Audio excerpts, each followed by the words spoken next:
આજરોજ અમે શ્રી સરસ્વતી પ્રાથમિક વિદ્યા મંદિર બલૈયાના ધોરણ 2 થી 5ના તમામ બાળકોને મહીસાગર જિલ્લાના લુણાવાડા ખાતે કલેશ્વરી ઐતિહાસિક સ્મારક અને સ્થળ પર શૈક્ષણિક પ્રવાસ અર્થે લઈને આવ્યા છીએ, જેમાં બાળકો ખૂબ આનંદ કરી રહ્યા છે, જે આપ સૌ અહીંયા જોઈ શકો છો।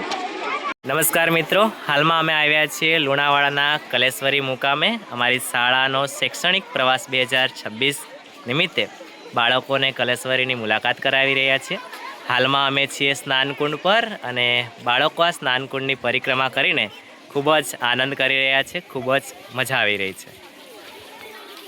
શિલાલેખવાળું મંદિર પેલી બાજુવાળું જોવા મળે છે। શિલાલેખવાળું મંદિર કલેશ્વરી સ્વરૂપે નટરાજ ભગવાનનું છે અને આ જે મંદિર છે આપણને ધજાવાળું જોવાય છે એ ભવ્યતા અને શાખ તરીકેનું પ્રાચીન મંદિર છે। આ બધા જ આ મંદિર જે છે તે આ બંને મંદિર 10મી સદીની આસપાસ બનેલા છે। કઈ સદીમાં બનેલા છે? 10મી સદીમાં। બધા જાગો છો કે? અને હમણાં જ્યાં બેઠા છીએ આપણે એ છે કુંડ, સ્નાનકુંડ તરીકે ઓળખાય છે। તમે જુઓ, આ એક નાનો કુંડ બનાવેલો છે ને એટલી મસ્ત રીતે બનાવ્યો છે કે તમે કોઈ પણ બાજુથી એમાં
પિયુષભાઈના ફોનમાં વાગે એટલે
કલેશ્વરીની જે વહુની વાવ છે ત્યાં આપણે બેઠા છીએ.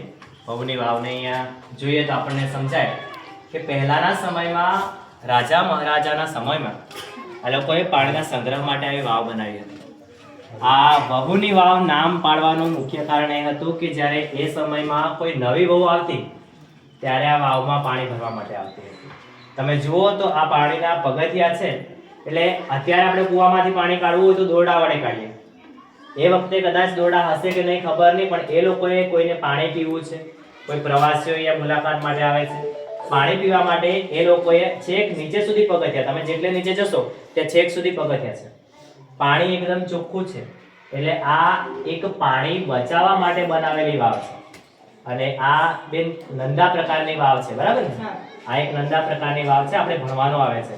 નંદા, જયા, વિજયા, ભદ્રા પ્રકારની વાવ, આ બધી વાવ વિશે ભણવાનું આવે છે. તો આ એક નંદા પ્રકારની વાવ છે. અહીંયા 3 લેયર બનાવેલા છે એમને, અને ખૂબ ઊંડે સુધી છે. પાણી હાલ આજુબાજુના ઝાડના કચરાના કારણે થોડું આપણને ચોખ્ખું નથી લાગતું, પણ હા, પાણી બચાવવા માટે જૂના જમાનામાં રાજા મહારાજાઓ દ્વારા બનાવેલી આ એક વાવ છે. સમજ પડી બેટા બધાને? તો આપણે અત્યારે ક્યાં બેઠા છીએ? કલેશ્વરીમાં. ક્યાં? અને આ વાવનું નામ શું છે? વહુની વાવ. ઓકે.